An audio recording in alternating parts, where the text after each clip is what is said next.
Hello friends, आज आपण 12वीतील महत्त्वाचा टॉपिक नॉन ट्रेडिंग कन्सर्न, त्यालाच आपण नॉट फॉर प्रॉफिट कन्सर्न असंही म्हणतो, या टॉपिकची आपण सुरुवात करणार आहोत. आता या टॉपिकची सुरुवात करण्यापूर्वी काही शब्दार्थ तुम्हाला माहिती असणं महत्त्वाचं आहे, काही टर्म्स तुम्हाला माहिती असणं महत्त्वाचं आहे. आपण सुरुवात करताना शब्दार्थापासून सुरुवात करूयात. ट्रेडिंग कन्सर्न माहिती आहे आपल्याला, व्यापारी संस्था म्हणजे प्रत्येक व्यक्ती नॉर्मली व्यवसाय कशासाठी सुरुवात करतो, तर प्रॉफिट मिळवण्यासाठी, नफा मिळवण्यासाठी व्यवसायाची सुरुवात करतो. त्याचा मेन मोटिव्ह म्हणजे मुख्य उद्देश हा नफा मिळवणे असतो, त्याला आपण ट्रेडिंग कन्सर्न म्हणतो. नॉन ट्रेडिंग कन्सर्न म्हणजे सेवाभावी संस्था, म्हणजे या संस्थांचा मुख्य उद्देश हा नफा मिळवणे नसून सेवा पुरवणे असतो, त्याला आपण नॉन ट्रेडिंग कन्सर्न म्हणतो. म्हणजे त्यालाच आपण नॉट फॉर प्रॉफिट कन्सर्न म्हणतो. म्हणजे ज्या संस्थांचा मुख्य उद्देश हा नफा मिळवणे नसून सेवा पुरवणे असतो, त्याला आपण नॉन ट्रेडिंग किंवा नॉट फॉर प्रॉफिट कन्सर्न म्हणतो. रिसीट म्हणजे मिळाले किंवा मिळालेली रक्कम, रिसीट म्हणजे मिळालेली रक्कम किंवा मिळणे म्हणूयात आपण, आणि पेमेंट म्हणजे देणे, दिलेली रक्कम. RECEIPT, रिसीट म्हणजे मिळणे, PAYMENT पेमेंट म्हणजे देणे. इन्कम माहिती आहे आपल्याला, उत्पन्न, INCOME. एक्सपेंडिचर म्हणजे खर्च. सबस्क्रिप्शन, आता हे पुढचे शब्द आहेत, हे सर्व महत्वाचे आहेत, या टॉपिकशी रिलेटेड आहेत. सबस्क्रिप्शन म्हणजे वर्गणी, म्हणजे वेगवेगळ्या प्रकारे आपल्याला देणगी मिळते, वर्गणी मिळते. म्हणजे ज्या संस्था असतात सेवाभावी संस्था, ह्या वर्गणी गोळा करतात लोकांच्याकडून, तर त्याला आपण सबस्क्रिप्शन असं म्हणतो. SUBSCRIPTION. एंट्रन्स फीज म्हणजे प्रवेश शुल्क, म्हणजे जर आपल्याला सभासद व्हायचं असेल किंवा त्या संस्थेमध्ये प्रवेश घ्यायचा असेल तर सुरुवातीला आपल्याला एंट्रन्स फी भरावी लागते, त्यालाच आपण ऍडमिशन फी म्हणतो. जसं कॉलेजमध्ये क्लासमध्ये तुम्हाला ऍडमिशन फीज भरावं लागतात, तसं याला एंट्रन्स फीज किंवा ऍडमिशन फी असं म्हणतात, प्रवेश शुल्क. डोनेशन म्हणजे देणगी, वेगवेगळ्या संस्थांना मोठमोठे लोक किंवा जे काही लोक आहेत जे इच्छुक असतात की आपल्याला काहीतरी समाजाला देणं आहे, मग ते वेगवेगळ्या प्रकारचे देणगी अशा संस्थांना देत असतात, त्याला आपण डोनेशन्स म्हणतो. लाईफ मेंबरशिप फीज म्हणजे आजीवन सभासद शुल्क, म्हणजे लाईफ टाईम म्हणतो आपण, कायमस्वरूपी आपण त्या संस्थेचा सभासद होतो. लिगसी म्हणजे मृत्यूपत्राने मिळालेली मिळकत किंवा रक्कम, म्हणजे उदाहरणार्थ एखादा व्यक्ती त्याच्या मृत्यूपूर्वी एक विल तयार करतो आपण त्याला, किंवा त्याला आपण मृत्यूपत्र म्हणतो, की त्याच्यामध्ये तो काही रक्कम अशा संस्थांना देणगी म्हणून देऊन टाकतो, त्याला आपण लिगसी असं म्हणतो. गव्हर्नमेंट ग्रांट म्हणजे सरकारी अनुदान. Hire of ground, hire HIRE, hire म्हणजे भाडे, म्हणजे मैदानाचे भाडे. अपकीप म्हणजे देखभाल किंवा दुरुस्ती, मग अपकीप ऑफ ग्राउंड म्हणजे मैदानाची दुरुस्ती खर्च किंवा देखभाल दुरुस्ती खर्च. ऑनरेरियम म्हणजे मानधन, HONARARIUM, ऑनरेरियम म्हणजे मानधन. मेडिसिन म्हणजे औषधे, त्याला आपण ड्रग्स असं सुद्धा म्हणतो. सरप्लस म्हणजे अतिरिक्त शिल्लक रक्कम, म्हणजे थोडक्यात नफा म्हणूयात. म्हणजे समजा 1000 रुपये आपल्याकडे होते, त्यातले 800 रुपये खर्च झाले, म्हणजे 200 रुपये शिल्लक राहिले, त्याला आपण सरप्लस म्हणतो, नफा म्हणतो. डेफिसिट म्हणजे तूट, म्हणजे नुकसान, म्हणजे 1000 रुपये आपल्याकडे होते ना, आपला खर्च 1100 रुपये होणार आहे, म्हणजे 100 रुपये आपली तूट झाली, नुकसान झालेलं आहे, त्याला आपण डेफिसिट असं म्हणतो. मग हे काही शब्दार्थ आहेत, अजूनही बरेचसे काही शब्दार्थ येतील, ते आपण पुढे पाहणारच आहोत. आता यानंतर ट्रेडिंग कन्सर्न म्हणजे काय आणि नॉन ट्रेडिंग कन्सर्न म्हणजे काय, अगदी शॉर्टकटमध्ये देणार आहे, खूप डिटेलमध्ये जायचं नाहीये. ट्रेडिंग कन्सर्न म्हणजे प्रॉफिट मोटिव्ह, म्हणजे ज्या संस्थांचा मुख्य उद्देश हा नफा मिळवणे असतो, त्याला आपण ट्रेडिंग कन्सर्न म्हणतो. आणि इथे आपण profit and loss account, balance sheet तयार करतो ट्रायल बॅलन्सच्या बेसिसवर. आठवतं जर आपल्याला की आपण याच्यात फायनल अकाउंट टॉपिक पाहिलेलं आहे, की आपण सर्व प्रकारचे पुस्तकं ट्रेडिंग कन्सर्नमध्ये मेंटेन करतो, ज्याच्यावरून आपल्याला व्यवसायाचा नफा किंवा नुकसान कळतं, आणि बॅलन्स शीटवरून आपल्याला व्यवसायाची आर्थिक स्थिती लक्षात येते. आता नॉन ट्रेडिंग कन्सर्न म्हणजे काय, do not have profit motive, म्हणजे ज्यांचा मुख्य उद्देश हा नफा मिळवणे नसतो. मग त्यांचा मुख्य उद्देश काय असतो, रेंडर म्हणजे पुरवणे, render services to its members or to the society at large, म्हणजे जे सभासद आहेत, सभासद किंवा सर्व लोकांना सेवा पुरवणे हा त्यांचा मुख्य उद्देश असतो, त्याला आपण नॉन ट्रेडिंग कन्सर्न म्हणतो. आणि prepare income and expenditure account आणि बॅलन्स शीट, म्हणजे याच्यामध्ये प्रॉफिट अँड लॉस अकाउंट तयार केला जात नाही. त्याच्याऐवजी कोणता अकाउंट तयार केला जातो? इन्कम अँड एक्सपेंडिचर अकाउंट आणि बॅलन्स शीट तयार केली जाते. आता इथे प्रॉफिट अँड लॉस ऐवजी इन्कम अँड एक्सपेंडिचर का शब्दरचना वापरलेली आहे? तर ट्रेडिंग कन्सर्नचा मुख्य उद्देश हा प्रॉफिट मिळवणे असतो, त्यामुळे त्याला प्रॉफिट किंवा लॉस म्हणतात. आणि नॉन ट्रेडिंगचा मुख्य उद्देश हा नफा मिळवणे नसून सेवा पुरवणे असतो, त्यामुळे याच्यामध्ये प्रॉफिट किंवा लॉस होऊ शकत नाही. सरप्लस किंवा डेफिसिट म्हणजेच इन्कम अँड एक्सपेंडिचर अकाउंट त्याच्यामध्ये आपण तयार करतात. आता सोर्सेस ऑफ इन्कम, जसं आपल्याला माहित आहे की ट्रेडिंग कन्सर्न असेल म्हणजे एकल व्यापारी असेल, भागीदारी संस्था असेल, कंपनी असेल, तर वेगवेगळ्या प्रकारचे भांडवल ते आणतात. एकल व्यापारी स्वतःच रक्कम व्यवसायात गुंतवतो. पार्टनरशिप असतील म्हणजे भागीदार असतील तर भागीदार स्वतः रक्कम गोळा करतात. मग नॉन ट्रेडिंग कन्सर्न सेवाभावी संस्थांचा जो इन्कम सोर्स आहे किंवा त्यांचं जे भांडवल तयार होतं ते कसं तयार होतं? तर not for profit concern collect income through, म्हणजे हे रक्कम कुठून गोळा करतात? तर डोनेशन्स, वेगवेगळ्या प्रकारचे देणग्या त्यांना मिळत असतात. सबस्क्रिप्शन्स, वर्गणी मिळत असतात. ॲडमिशन फीज, प्रवेश शुल्क मिळत असते. मेंबरशिप फीज, सभासद वर्गणी मिळते. गव्हर्नमेंट ग्रांट म्हणजे सरकारकडून अनुदान मिळतं. आणि such income is spent on the activities of the concern, आणि हे जे उत्पन्न आहे ते ज्या संस्थेच्या ॲक्टिव्हिटीज वेगवेगळ्या असतात. मग स्पोर्ट्स इन्स्टिट्यूट असेल म्हणजे स्पोर्ट्स इन्स्टिट्यूशन असेल तर वेगवेगळ्या खेळासंदर्भात तो खर्च केला जातो. किंवा कोणतं इन्स्टिट्यूट असेल तर त्याप्रमाणे त्याचा, कॉलेज असेल तर त्या कॉलेजसाठी जे शैक्षणिक उपक्रम असतात त्यासाठी तो खर्च केला जातो. म्हणजेच काय की वेगवेगळ्या देणग्या मिळतात, वर्गणी मिळते, प्रवेश शुल्क मिळतात, सभासद वर्गणी मिळते किंवा वेगवेगळे अनुदान गव्हर्नमेंट सरकारकडून मिळतं. हे अनुदान, हे सगळी रक्कम जी आहे ही रक्कम आपण वेगवेगळ्या कारणासाठी खर्च करतो. ही कारणं कशासाठी असतात? तर नॉन ट्रेडिंग कन्सर्न म्हणजे ज्या उद्देशाने ही सेवाभावी संस्था सुरू झालेली आहे त्या कारणासाठी तो खर्च केला जातो. आता need for maintaining books of account. आता याच्यामध्ये जर मुख्य उद्देश नफा मिळवणे नसेलच तर अकाउंट्स का तयार करायचे हा सर्वात महत्त्वाचा प्रश्न आहे. तर अकाउंट्स का तयार करायचे असतात? तर एक लक्षात घ्यायचं आहे की याच्यामध्ये जी आपल्याला रक्कम मिळणार आहे ही रक्कम आपल्याला एकतर सरकारकडून मिळते, गव्हर्नमेंट ग्रांट वगैरे, किंवा लोकांच्याकडून मिळतात. मग ती वेगवेगळ्या स्वरूपात मिळते. वर्गणीच्या स्वरूपात मिळते, देणगीच्या स्वरूपात मिळते, किंवा सभासद वर्गणीच्या स्वरूपात मिळते, किंवा प्रवेश फीच्या स्वरूपात मिळते. मग ही जी रक्कम लोकांच्याकडून मिळालेलं आहे याचा हिशोब आपल्याला लोकांना देणं आवश्यक आहे. नाहीतर याच्यामध्ये अनेक प्रकारे बऱ्याच वेळा फ्रॉड सुद्धा होऊ शकतात. ते जाण्यासाठी ज्या लोकांच्याकडून आपल्याला रक्कम मिळालेली आहे त्यांना आपण ह्याचे अकाउंट्स हिशोब देणे महत्त्वाचे आहे. म्हणून आपण ते अकाउंट्स तयार करतो. म्हणजे फक्त हिशोब देण्यासाठी हे अकाउंट तयार केले जातात. मग याच्यामध्ये काय सांगितलेलं बघा, दो non trading concerns are not engage in profit making activity, म्हणजे या ज्या सेवाभावी संस्था आहेत ह्या नफा मिळवण्यासाठी या उद्देशाने सुरू झालेल्या नसून त्या सेवा देण्याच्या उद्देशाने सुरू झालेल्या असतात. तरी सुद्धा दे डील विथ पब्लिक मनी, म्हणजे लोकांच्या पैशावर किंवा लोकांकडून किंवा सरकारकडून मिळालेल्या पैशावर या सेवाभावी संस्था चाललेल्या असतात. Considerable amount is collected by the concern, म्हणजे आपल्याला मोठ्या प्रमाणात रक्कम त्या लोकांच्याकडून किंवा सरकारकडून मिळते. Is answerable to the society for such money collected and spend by them. मग ही रक्कम कोणत्या स्वरूपात मिळाली होती, किती रक्कम आम्हाला मिळाली होती, त्यापैकी आम्ही किती खर्च केलेले आहे हे लोकांना सांगणं आवश्यक आहे. Hence proper books of accounts are required to be maintain, आणि म्हणून हे अकाउंट्स तयार करणं अत्यावश्यक आहे. मी ते खाली काय कारणं दिलेले आहेत? To maintain proper control over monetary transactions, म्हणजे जे आर्थिक व्यवहार आहेत त्याच्यावर कंट्रोल राहण्यासाठी, नियंत्रण राहण्यासाठी आपण हे अकाउंट्स मेंटेन करतो.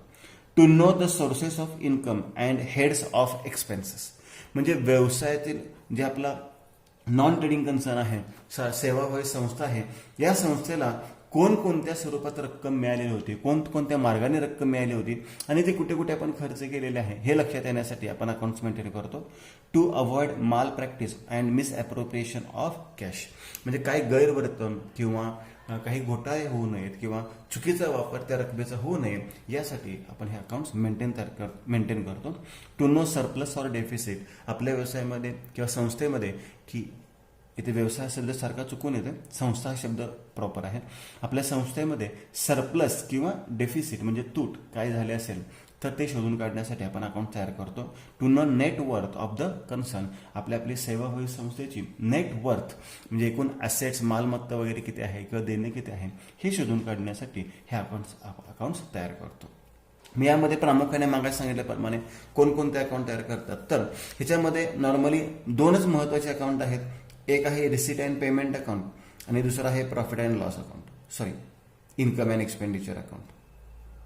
Income and expenditure account. आता रिसीट अँड पेमेंट अकाउंट म्हणजे काय किंवा इन्कम अँड एक्सपेंडिचर अकाउंट म्हणजे काय हे आपण थोडक्यात पाहूया. मग त्यासाठी या टॉपिक थोडंसं इंट्रोडक्शन पाहूया. इंट्रोडक्शन तुम्हाला थोडक्यात दिलेलंच आहे, तरी सुद्धा अजून थोडंसं इंट्रोडक्शन आपण पाहू आणि मग त्या अकाउंटकडे जाऊयात. Any organisation like sole trading, partnership firm, company etcetera are set up for the purpose of making profit. म्हणजे या ज्या संस्था आहेत, या संस्था किंवा हे व्यवसाय आहेत, हे नफा मिळवण्यासाठी सुरू झालेले असतात. These organization maintain books of account to find out the working results of the business during a particular period. The profit and loss account and balance sheet are prepared on the basis of trial balance. However, there are certain concerns which do not have profit motive. Therefore, the concerned firm for rendering services to the public at large are called as not for profit concerns. For example, sports club, charitable institutions, schools, colleges, universities, trust, etc. म्हणजे या ज्या संस्था आहेत, एकल व्यापारी असेल, भागीदारी संस्था असेल, कंपनी असेल, ह्या प्रॉफिट मेकिंगसाठी म्हणजेच नफ्याच्या उद्देशाने सुरू झालेल्या संस्था असतात आणि त्यासाठी ते प्रॉफिट अँड लॉस अकाउंट आणि बॅलन्स शीट तयार करतात ट्रायल बॅलन्सवरून. आणि ज्या संस्था ज्यांचा मुख्य उद्देश हा नफा मिळवणे नसून सेवा पुरवणे असतो त्यांना आपण नॉन ट्रेडिंग कन्सर्न म्हणतो. जसे की स्पोर्ट्स क्लब म्हणजे वेगवेगळ्या प्रकारच्या क्रीडा संस्था असतात, चॅरिटेबल इन्स्टिट्यूशन असतात, स्कूल कॉलेज शाळा असेल, कॉलेज असेल, युनिव्हर्सिटी असेल, ट्रस्ट असतील, याला आपण नॉन ट्रेडिंग कन्सर्न म्हणतो. As their motive is not to earn profit, not for profit concern, do not prepare profit and loss account. हे प्रॉफिट अँड लॉस अकाउंट तयार करत नाहीत नॉट फॉर प्रॉफिट कन्सर्न, कारण की त्यांचा मुख्य उद्देश हा नफा मिळवणे नसतो. इन्स्टेडच्या ऐवजी they prepare income and expenditure account. म्हणजे प्रॉफिट अँड लॉस अकाउंट ऐवजी ते कोणता अकाउंट तयार करतात? Income and expenditure account. Similarly they do not prepare trial balance but their transactions are summarise in receipt and payment account. त्याचप्रमाणे ते trial balance तयार करत नाहीत. त्या ट्रायल बॅलन्स ऐवजी तो कोणता अकाउंट तयार करतात? Receipt and payment account. Not for profit concern prepare balance sheet to know the net worth or capital of the concern as on a particular date. Balance sheet का तयार करतात? तर आपल्या व्यवसायाची आर्थिक स्थिती कशी आहे, संस्थेची आर्थिक स्थिती कशी आहे, संस्थेमध्ये एकूण किती रक्कम आलेली होती, किती खर्च केलेली होती, कोणकोणत्या मालमत्ता संस्थेने खरेदी केलेल्या होत्या, हे सर्व आपल्याला इन्कम अँड एक्सपेंडिचर आणि बॅलन्स शीटमध्ये लक्षात येईल. Any organisation, association or concern form to render services to its members or to the society or the public at large and not to earn profit is called as not for profit concern. म्हणजे ज्यांचा मुख्य उद्देश हा नफा मिळवणे नसून सेवा पुरवणे असतो त्याला आपण सेवाभावी संस्था म्हणतो. The nature of this concern is different from the business organisation. Not for profit concern collect income through subscription, admission fees, donations etcetera given by members of non members or non members. हे सभासद असतील किंवा सभासद नसतील, and grants subsidies from the government. Such incomes received are spent on the activities of the concern. They acquire assets and make provisions for expenses and also create funds like building fund, endowment fund etcetera. म्हणजे जी रक्कम आलेली आहे ती मालमत्ता खरेदी करण्यासाठी वापरतात, खर्चाची तरतूद म्हणून बाजूला कोण ठेवली जाते किंवा वेगवेगळ्या प्रकारचे निधी आपण बाजूला ठेवतो. बिल्डिंग इमारत बांधायची असेल तर इमारत निधी असेल, असे वेगवेगळ्या प्रकारच्या निधीसाठी ते रक्कम आपण बाजूला कोण ठेवतो. आता याच्यामध्ये कोणकोणते अकाउंट तयार करतात? तर पहिला महत्त्वाचा अकाउंट कोणता आहे? Receipt account, receipt and payment account. आता रिसीट अँड पेमेंट अकाउंट म्हणजे काय? तर तुम्ही थोडक्यात लक्षात ठेवण्यासाठी हे लक्षात ठेवा की रिसीट अँड पेमेंट अकाउंट म्हणजे थोडक्यात कॅश अकाउंट. तुम्हाला आठवत असेल 11वीमध्ये आपल्याला कॅशबुक तयार करत होतो आपण. कॅशबुकला डेबिट साईडला रिसीट साईड म्हणतो, क्रेडिट साईडला आपण पेमेंट साईड म्हणतो. म्हणजे रिसीट अँड पेमेंट अकाउंट म्हणजे थोडक्यात कोणतं अकाउंट आहे? कॅश अकाउंट आहे. जसं आपण कॅश अकाउंट तयार करतो तसंच रिसीट अँड पेमेंट अकाउंट तयार केला जातो. The receipt and payment account is the summary of cash transactions and bank transactions. म्हणजे कॅश आणि बँक ट्रान्झॅक्शनची समरी म्हणजेच रिसीट अँड पेमेंट अकाउंट आहे for a particular period. It is similar to cashbook. हा कॅशबुकची संलग्न आहे, सिमिलर आहे. Having receipt on the left hand side and payment on the right hand side. Credit transactions are not recorded in receipt and payment account. माहिती आपल्याला उधारी व्यवहार आपण कॅश अकाउंटमध्ये कधीही दाखवत नाही. Most of the transactions of not for profit concern are cash transactions. आणि जास्तीत जास्त व्यवहार जे असतात ते नॉट फॉर प्रॉफिट कन्सर्नचे कसे असतात? रोखीच्या स्वरूपात असतात. म्हणून रिसीट अँड पेमेंट अकाउंट म्हणजेच कॅश अकाउंट तयार केला जातो. Receipt and payment account is a real account. आपल्याला माहिती आहे पर्सनल, रिअल आणि नॉमिनल. रिअल म्हणजे मालमत्तेशी संबंधित आणि रिसीट अँड पेमेंट अकाउंट म्हणजे कोणता अकाउंट आहे? Cash account. कॅश म्हणजे व्यवसायाची मालमत्ता, म्हणून हा कोणता अकाउंट आहे? रिअल अकाउंट आहे. ऑब्जेक्टिव्हसाठी बऱ्याच वेळा हा प्रश्न तुम्हाला विचारला जातो, त्यामुळे हा पॉईंट व्यवस्थित लक्षात ठेवा. देअरफॉर ऑल रिसीट्स कॅपिटल असू देत किंवा रेव्हेन्यू रिसिट्स असू देत, are shown on the debit side to the debit side and all payments to the credit side of this account. आता कॅपिटल रेव्हेन्यू रिसिट मधला काय फरक आहे किंवा कॅपिटल रेव्हेन्यू एक्सपेंडिचर मधला काय फरक आहे हे आपण थोड्या वेळाने पाहणारच आहोत. This account starts with the opening cash balance and bank balance. म्हणजे जी सुरुवात ओपनिंग कॅश किंवा बँक बॅलन्स होते म्हणजे टू बॅलन्स ब्रॉट डाऊन होते and closes with cash and bank balance at the end of the particular period. म्हणजे शेवट हा क्लोजिंग बॅलन्स म्हणजे बाय बॅलन्स कॅरीड डाऊन होतो. All receipts during a particular period are debited to receipt and payment account. सर्व प्रकारच्या receipt all receipt सुद्धा वापरल्या म्हणजे कुठूनही रक्कम मिळाली असेल, मग सबस्क्रिप्शन म्हणजे वर्गणी मिळाली असेल, डोनेशन मिळाले असेल किंवा डोनेशन एखाद्या स्पेसिफिक पर्पजसाठी मिळालं असेल, एंट्रन्स फी मिळाली असेल, इव्हन एखादी आपण मालमत्ता विक्री केली असेल, सेल ऑफ ओल्ड फर्निचर किंवा बिल्डिंग, तर त्यातून रक्कम मिळाली असेल तर सर्व रिसिट साईडला दाखवतो, डेबिट साईडला दाखवतो रिसिट अँड पेमेंट अकाउंटच्या, irrespective of year or which they are received and irrespective of their nature. मग ते कोणत्याही वर्षाची रक्कम मिळू देत, मागील वर्षाची मिळू देत, पुढील वर्षाची रक्कम मिळू देत, चालू वर्षाची रक्कम मिळू देत, तर ते आपण रिसिट साईडला दाखवतो. मग ते रेव्हेन्यू रिसिट असू देत किंवा कॅपिटल रिसिट असू देत. रेव्हेन्यू म्हणजे सातत्याने मिळणारे उत्पन्न आणि कॅपिटल रिसिट म्हणजे एखादी मालमत्ता विक्री करून किंवा वन टाइम मिळणारे रिसिट्स म्हणतो त्याला आपण. एंट्रन्स फी एकदाच मिळते किंवा लाईफ मेंबरशिप फी एकदाच मिळते, सेल ऑफ बिल्डिंग एकदाच होतात. मग या पद्धतीचे रिसिट्स असतील तरी ते रिसिट साईडला दाखवतो. ऑल पेमेंट्स सर्व प्रकारचे दिलेली रक्कम, all payments made during the year are credited to receipt and payment account irrespective of the year for which they are paid and irrespective of their nature, that is revenue payments or capital payments. आता हे जे points आहेत ना, हे points मी तुम्हाला अगदी practically explain करून सांगणार आहे. आधी हा पॉईंट समजून घ्या की रिसिट अँड पेमेंट अकाउंट म्हणजे कोणता अकाउंट आणि तो कोणत्या बेसिसवर तयार करतात, त्याच्यामध्ये कशाची नोंद होते हे थोडक्यामध्ये मी तुम्हाला इथे लिहून देणार आहे.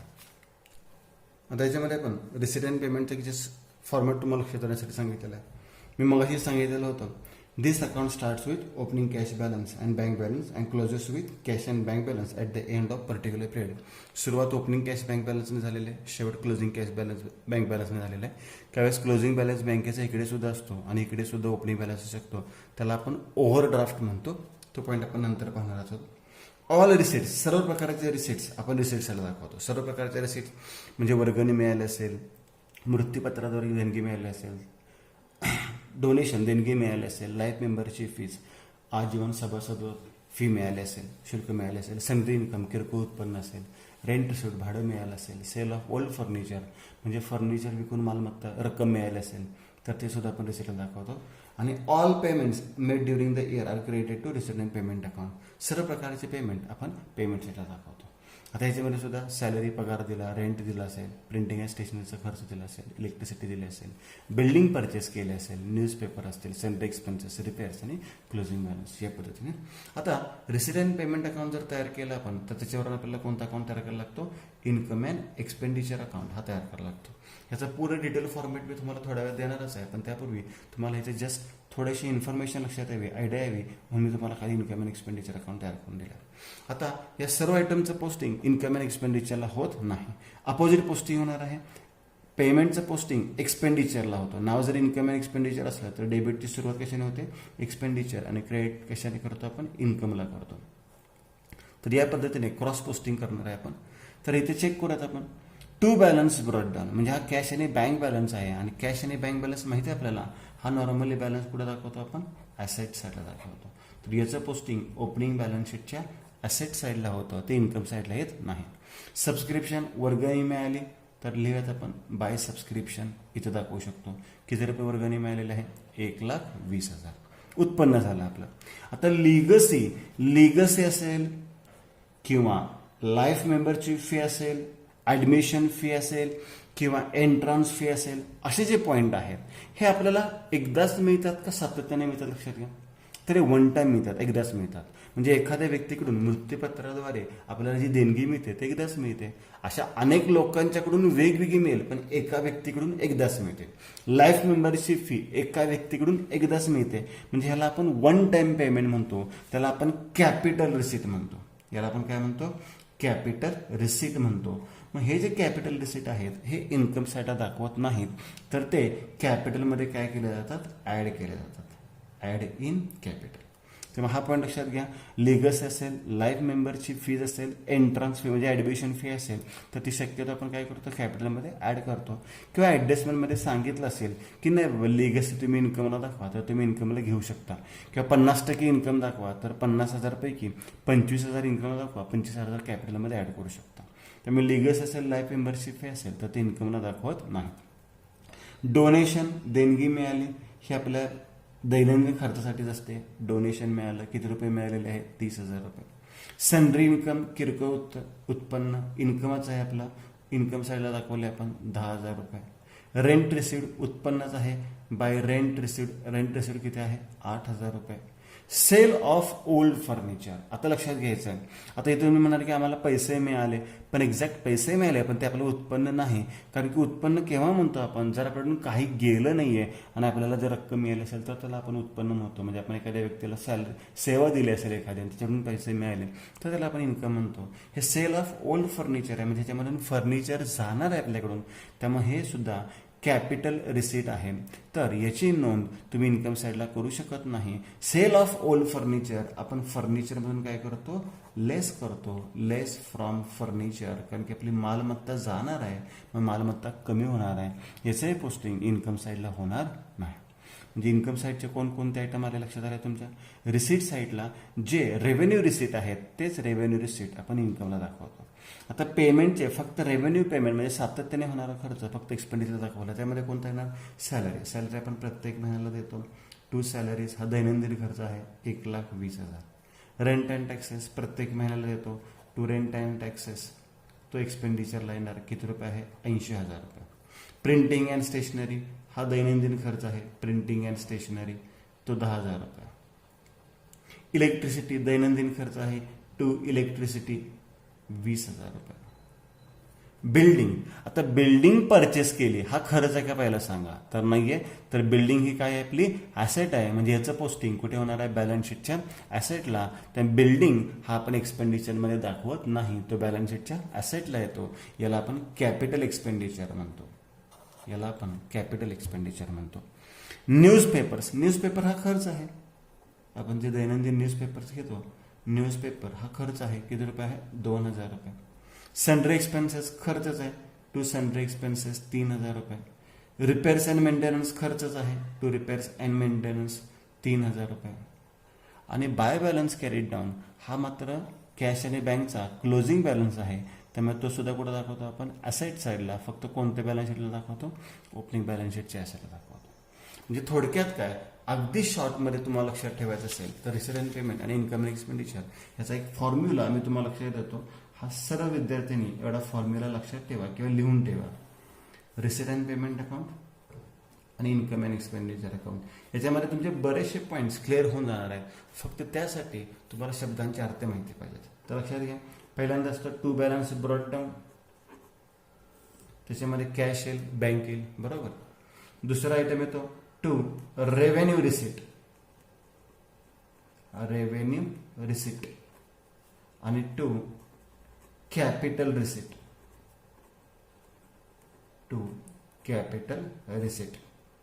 त्याच्यानंतर क्रेडिट साईडला बाय रेव्हेन्यू एक्सपेंडिचर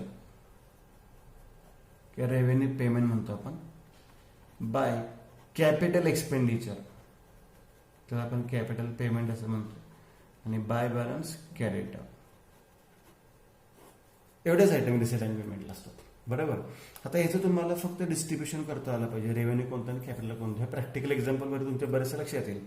आता इन्कम अँड एक्सपेंडिचरला काय दाखवायचं असतात फक्त तर रेव्हेन्यू एक्सपेंडिचर हे एक्सपेंडिचरला येणार आहेत.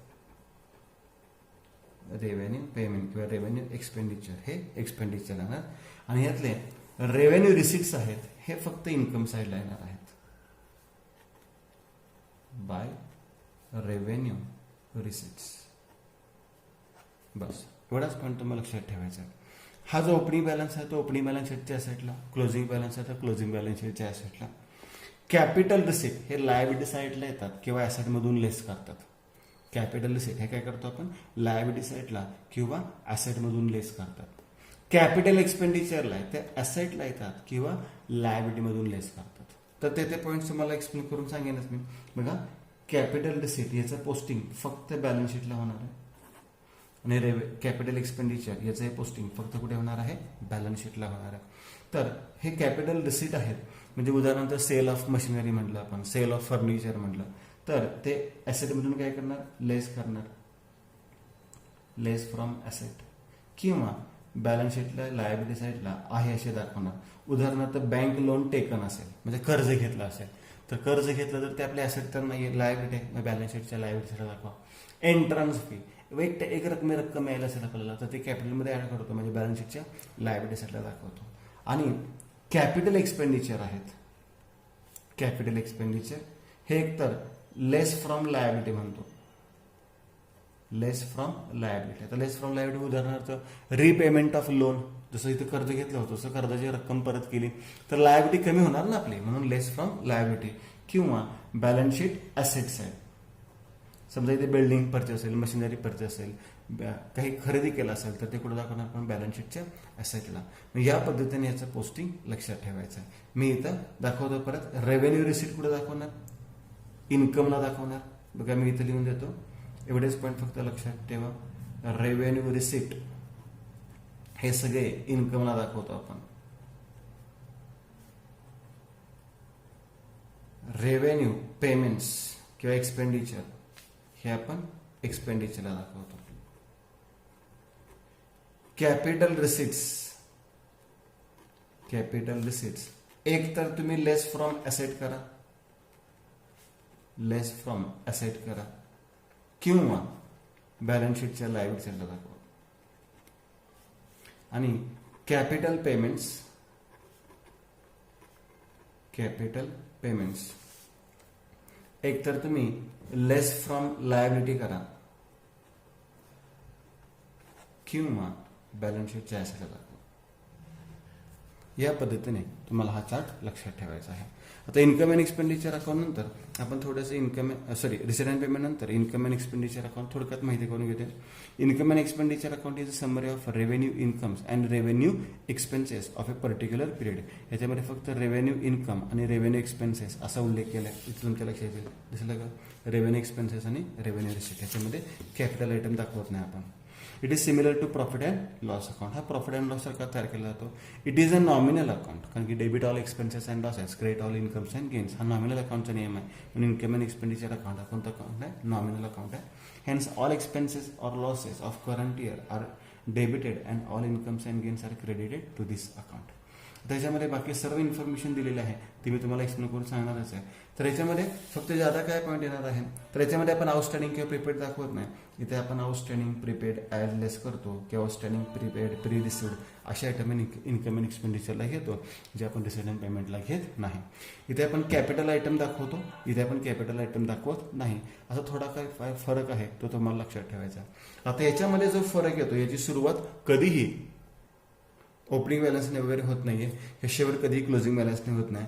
तर या बाजूला जर फरक आला तर त्याला आपण सरप्लस असं म्हणतो, म्हणजे excess of income over expenditure. म्हणजे उत्पन्न जास्त आहे आणि खर्च कमी आहे तर त्याला काय म्हणतो, सरप्लस.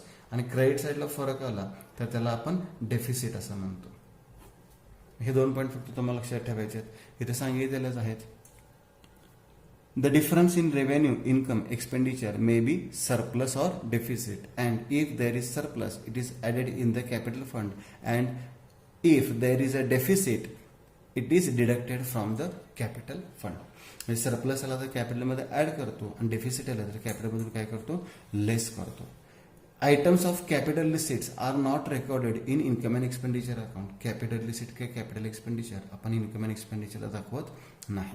असे आयटम फक्त ह्याच्यामध्ये सांगितलेले आहे. आता यानंतर सर्वात महत्त्वाचा पुढचा पार्ट येतो, items of capital expenditure are not recorded in income expenditure account. Capital expenses आपण इन्कम एक्सपेंडिचर दाखवत नाही. Items of capital receipts and capital expenditure are shown in the balance sheet. मी सांगितलंय हे आयटम आपण कुठे दाखवतो, बॅलन्स शीटला. म्हणजे जी इन्फॉर्मेशन मी तुम्हाला दिलेली होती थोडक्यामध्ये तीच इन्फॉर्मेशन तुम्हाला इथं सांगितलेलं आहे. आता मगाशी जसं मी तुम्हाला रिसीट अँड पेमेंटचा फॉर्मॅट दिला होता तसा इन डिटेल फॉर्मॅट आहे. ह्याचा स्क्रीनशॉट काढून तुम्ही लिहून ठेवू शकता. हा फॉर्मॅट खूप महत्त्वाचा आहे. बघा, ह्याच्यामध्ये सर्व आयटम कव्हर करण्याचा प्रयत्न केला आहे मी, जे रेसिडेंट पेमेंट अकाउंटमध्ये म्हणजे उदाहरणामध्ये दिलेलं असतात. उदाहरणामध्ये तुम्हाला रेसिडेंट पेमेंट अकाउंट दिलेलं असेल. टू बॅलन्स ब्रोडडाऊन हा कुठं दाखवणार आपण? ओपनिंग बॅलन्स शीटच्या ॲसेटला, मग सांगितलं होतं त्याप्रमाणे. सबस्क्रिप्शन इन्कमला दाखवतो. पण जेव्हा 3 वर्षाचे सबस्क्रिप्शन दिले जातात किंवा इन्कम 3 वर्षात दिला जातो, हा आयटम मी फक्त पेंडिंग ठेवतो. हा तुम्हाला प्रॅक्टिकली थोडासा एक्सप्लेन करायला मला मदत होईल. पण लिहून ठेवा. लास्ट इयरचा कुठं दाखवणार? ओपनिंग बॅलन्स शीटच्या ॲसेटला. करंट इयरचा कुठं दाखवणार? इन्कमला. नेक्स्ट इयरचा कुठं दाखवणार? क्लोजिंग बॅलन्स शीटच्या लायबिलिटी साईडला. या इन्कमच्या उलट एक्सपेन्सेस असतात. लास्ट इयर हे असेटला आहेत ओपनिंगला, तर हे ओपनिंगच्या लायबिलिटीला येणार. हे इन्कमला आहेत तर एक्सपेंडिचर येणार. हे क्लोजिंग बॅलन्स शीटच्या लायबिलिटी साईडला आहेत, हे क्लोजिंग बॅलन्स शीटच्या ॲसेट येणार. हा पण लक्षात ठेवायचा. कमिशन मिळालं, इन्कम आहे. लिगसी माहिती आहे तुम्हाला सांगितलं, वन टाइम पेमेंट आहे. कॅपिटलमध्ये काय करणार? ऍड करणार. पण याला मी स्टार करून ठेवतो. काही वेळेस 50%, 60% कॅपिटलला सांगतात, तेव्हा मात्र सगळी रक्कम कॅपिटलमध्ये ऍड करून चालत नाही. काही रक्कम इन्कमला घ्यावी लागते. इन्कम फ्रॉम ड्रामा इन्कमच आहे. एन्डोमेंट फंड, कुठलाही फंड असेल तर ते काय असते? आपली लायबिलिटी असते. डोनेशन, आता डोनेशन रेव्हेन्यू सांगितलंय म्हणजे इन्कमलाच येणार, किंवा नुसतं डोनेशन सांगितलं तरी इन्कमलाच येणार. पण डोनेशन फॉर बिल्डिंग असेल, एखाद्या विशिष्ट कारणासाठी तुम्हाला जर देणगी मिळाली असेल तर ती लायबिलिटी लक्षात घ्या. कारण की ती रक्कम त्या कारणासाठीच वापरली जाते, इतर कारणासाठी वापरून चालत नाही. मग ती रक्कम बिल्डिंगसाठीच वापरायची आहे म्हणून ती लायबिलिटी म्हणून दाखवायची. Closing balance sheet liability side. जेव्हा आपण बिल्डिंग बांधणार, इमारत बांधणार, तेव्हा ती रक्कम पहिल्यांदा खर्च करायची असते आपल्याला. इंटरेस्ट ऑन इन्व्हेस्टमेंट किंवा एफडी इन्कम आहे. सोशल इव्हेंट इन्कम आहे. एंट्रन्स फीज, याला मी स्टार करतो. आता एंट्रन्स फी काही सांगितलं नसेल तर तुम्ही काय करायचं आहे? कॅपिटलमध्ये ऍड करू शकता, किंवा सांगितलं असेल ऍडजस्टमेंटमध्ये तर इन्कम सुद्धा दाखवू शकता, किंवा कॅपिटलमध्ये पण ऍड करू शकता. किंवा रेव्हेन्यू सांगितला शब्द तर इन्कमला दाखवायचा. लक्षात घ्या, रेव्हेन्यू शब्द सांगितला कुठं दाखवायचा? इन्कमला. कॅपिटल शब्द दाखवला तर कुठं दाखवायचं? लायबिलिटी साईडला. आणि कॅपिटलला सांगितलं तर काही पोर्शन इन्कमला, काही पोर्शन कॅपिटलमध्ये ऍड करतात. तसाच पुढचा पॉईंट आहे लाईफ मेंबरची फी. मुद्दा म्हणून मी 2 वेळा घेतलाय, म्हणजे हे जे पॉईंट्स आहेत हे सगळे रिपीट लिहिण्याच्या ऐवजी हे 2 पॉईंट मी घेतले. लाईफ मेंबरची फी रेव्हेन्यू सांगितलं तर काय करा? इन्कमला. आणि काय सांगितलं नाही तर काय करा? कॅपिटलमध्ये ऍड करा. हा पॉईंट लक्षात ठेवा, म्हणजे तुमचे हे पॉईंट लक्षात येतील. ऍडमिशन फीज, आता ऍडमिशन फी इथं जर रेव्हेन्यू शब्द वापरला तर इन्कमला, आणि काही शब्द नाही वापरला तर add in capital. Tuition fees हा इन्कमला जातो, ट्युशन फी हा इन्कमला जाणार. फाईन कलेक्शन इन्कमलाच येणार. सेल ऑफ ऍसेट, मालमत्ता विक्री केली तर इन्कम नाही आहे आपला, तर मालमत्तेबद्दल काय करणार आपण? लेस करणार. आणि लेस करताना नेहमी बुक व्हॅल्यू लेस करायची असते. हा पण नंतर तुम्हाला एक्सप्लेन करून सांगेनच. बुक व्हॅल्यू लेस करायची असते. लोन टेकन, कर्ज घेतलं. आता कर्ज घेतलं तर आपलं ऍसेट नाहीये, इन्कम पण नाहीये, तर आपली काय आहे? लायबिलिटी आहे. म्हणजे लोन टेकन किंवा सेल ऑफ ऍसेट हे आपल्या कॅपिटल रेव्हेन्यू आहेत, कॅपिटल रिसिप्ट आहेत, त्या बॅलन्स शीटला दाखवतो आपण. सेल ऑफ न्यूजपेपर, आता मला सांगा रद्दी विकली असेल तर मालमत्ता विकली का आपली? नाही. सेल ऑफ न्यूजपेपर म्हणजे ओल्ड न्यूजपेपर आपण सेल केले, त्याला रद्दी विकली असं म्हणतो, तर इन्कम आहे आपला, तो इन्कमला येणार. रेंट रिसिव्ड इन्कम आहे. प्रोसिड्स फ्रॉम लेक्चर्स, म्हणजे काही लेक्चर्स घेतले असेल त्याची रक्कम मिळाली असेल, income. Interest on bank deposit इन्कमच आहे. गव्हर्नमेंट ग्रांट, सरकारी अनुदान, हे सुद्धा काय आहे? इन्कमच आहे. ग्रांट रेंट रिसिव्ड इन्कमच आहे. सन रिसीट इन्कमच आहे. आता टू बॅलन्स कॅरीड डाऊन म्हणजेच बँक ओव्हरड्राफ्ट असतो, लक्षात घ्या. कारण की कॅशचा ओपनिंग बॅलन्स डेबिट असतो, क्लोजिंग बॅलन्स क्रेडिट असतो. तो जर अपोजिट साईडला आला तर त्याला बँक ओव्हरड्राफ्ट म्हणतात. आणि हा क्लोजिंग बॅलन्स आहे म्हणून क्लोजिंग बॅलन्स शीटला. आणि बँक ओव्हरड्राफ्ट म्हणजे लायबिलिटी आहे, म्हणजे closing balance sheet liability side. ह्याप्रमाणे रिसिटचं पोस्टिंग कुठे कुठे होऊ शकतं मी इथं दाखवलेलं आहे. पेमेंटचं पोस्टिंग बघूयात. बाय बॅलन्स ब्रॉड डाऊन, म्हणजे सुरुवातीला ओपनिंग बॅलन्स दिला आपल्याला. ओपनिंग बॅलन्स नॉर्मली डेबिट असतो, तो क्रेडिटला तर त्याला बँक ओव्हरड्राफ्ट म्हणतो. ओपनिंग बॅलन्स आहे म्हणून ओपनिंग बॅलन्स शीट, आणि बँक ओव्हरड्राफ्ट ठीक आहे लायबिलिटी आहे. सॅलरी खर्च आहे, एक्सपेंडिचरला येणार. 3 वर्षाचं मी सांगितलं, याच्यामध्ये तुम्हाला प्रॅक्टिकल एक्झाम्पलमध्ये डिटेल लक्षात येईल. रेंट अँड टॅक्सेस खर्च आहे. इन्शुरन्स खर्च आहे. इलेक्ट्रिसिटी खर्च आहे. टेलिफोन टेलिग्राम खर्च आहे. प्रिंटिंग अँड स्टेशनरी खर्च आहे. General expenses, sundry expenses, office expenses, car expenses हा सुद्धा खर्चच आहे. रिपेअर्स अँड मेंटेनन्स खर्चच आहे. म्हणजे इथेपर्यंत सगळं खर्च आहेत. सर्व खर्च कुठे दाखवतो आपण? एक्सपेंडिचरला. पण कार परचेस केली आपण, आता कार परचेस केली, बिल्डिंग परचेस असेल, फर्निचर परचेस असेल, तर तो खर्च नाही, ती काय आपली मालमत्ता आहे, म्हणजे बॅलन्स शीटच्या कुठे येणार? ऍसेट साईडला. सोशल इव्हेंट एक्सपेन्सेस खर्च आहे. परचेस ऑफ ड्रग्ज म्हणजे मेडिसिन खरेदी केले, खर्चच आहे आपला. ट्रॅव्हलिंग अँड कन्व्हेन्स, प्रवास खर्चच आहे. जर्नल्स अँड न्यूजपेपर्स खर्च आहे. पिरियडिकल्स खर्च आहे. कॉस्ट ऑफ ड्रामा म्हणजे कॉस्ट म्हणजेच खर्च, कॉस्ट ऑफ ड्रामा खर्चच आहे. अपकीप म्हणजे देखभाल दुरुस्ती खर्चच आहे आपला. स्पोर्ट्स एक्सपेन्सेस हे सर्व सुद्धा काय आहेत, खर्च आहेत.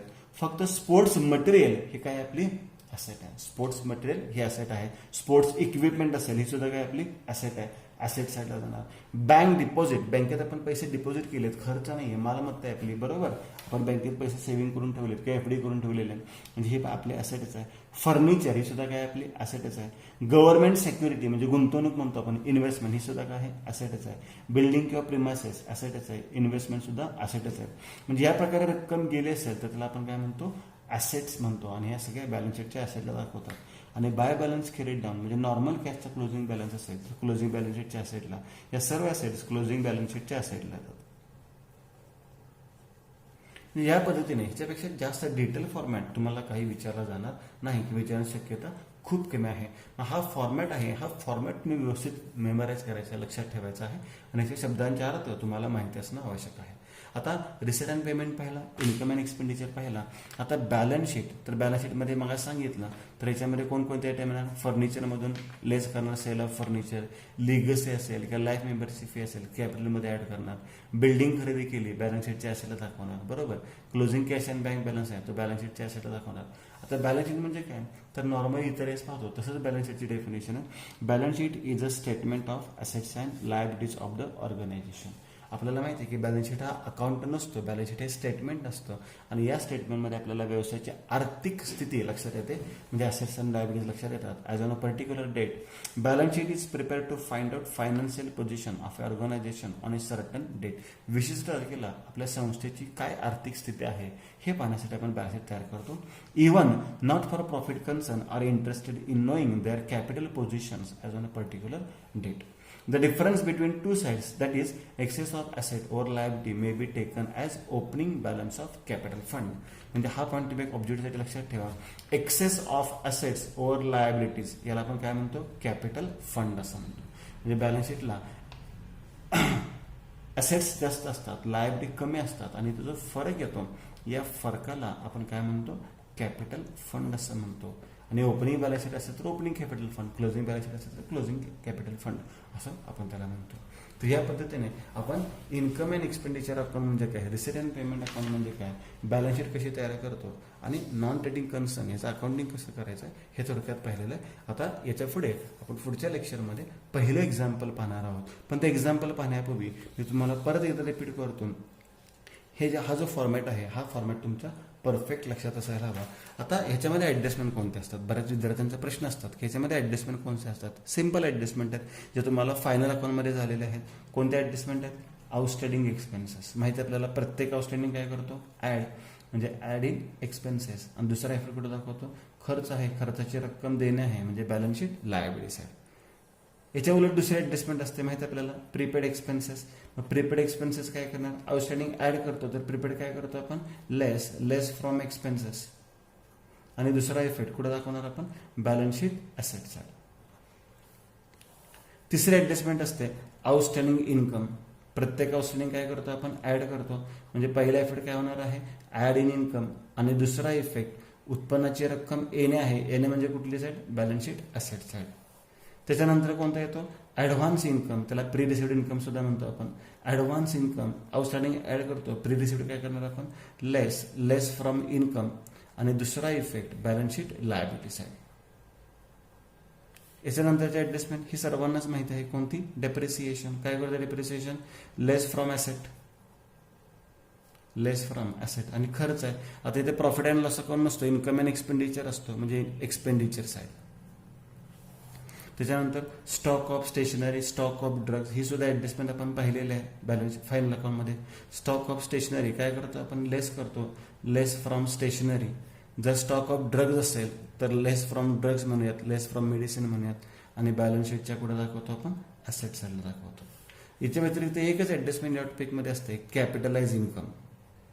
मग अशी मी सांगितलं की एंट्रन्स फी वगैरे काही अंशी आपल्याला कॅपिटलाइज करायला सांगतात. कॅपिटलाइज करायचे म्हणजे इन्कममधनं लेस करायचे,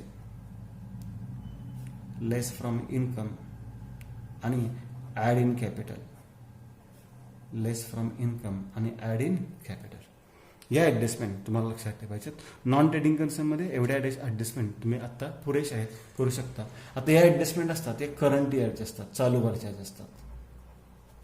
काही वेळेस तुम्हाला लास्ट इयरचे पण देतात, तर लास्ट इयरच्या कशा लक्षात ठेवायच्या ते मी सांगतो. आणि लास्ट इयरच्या फक्त एवढ्या 4च ॲडजस्टमेंट असू शकतात आणि एक ॲडजस्टमेंट असू शकते. बाकी ह्या लास्ट इयरला डेप्रिसिएशन लास्ट इयरचं घेत नाही, पण लास्ट इयरचं कॅपिटलाइज करत आहे. कसं लक्षात ठेवायचं आहे, पाठ करायची गरज नाही आहे. जिथे ॲड आहे तिथे लेस करा. करंट इयरचे काय करतो, ॲड, म्हणजे लास्ट इयरचे काय करायचे, लेस. करंट इयरचे लेस आहेत तर लास्ट इयरचे काय करायचे, ॲड. काय काय सांगितलं मी, ॲडचे लेस करा, लेसचे ॲड करा. आणि जिथे बॅलन्स शीट आहे, लायबिलिटी साईड आहे, तिथे ॲसेट करायचं नाहीये, ॲसेटचं लायबिलिटी करायचं नाहीये. तर बॅलन्स शीटच्या रिलेटेड ओपनिंग शब्द वापरायचा. कोणता शब्द वापरायचा, ओपनिंग. साईड बदलायची नाही. ॲडचा लेस करा, लेसचा ॲड करा आणि बॅलन्स शीटला ओपनिंग जोड शब्द वापरा. मग सांगा पहिले ॲडजस्टमेंट काय करणार तुम्ही, लेस फ्रॉम एक्सपेन्सेस आणि opening balance sheet liability side. लक्षात सगळ्यांच्या. ॲडच्या ऐवजी काय केलं, लेस, आणि बॅलन्स शीट लायबिलिटी साईड आहेच ठेवली, ओपनिंग शब्द वापरला. सांगा इथे काय होणार मग, ॲड इन एक्सपेन्सेस आणि काय येणार, opening balance sheet asset side. इथे काय होणार, less from income, less from income आणि काय दाखवणार, opening balance sheet asset side. इथे काय होणार, ॲड इन इन्कम आणि काय होणार, opening balance sheet liability side.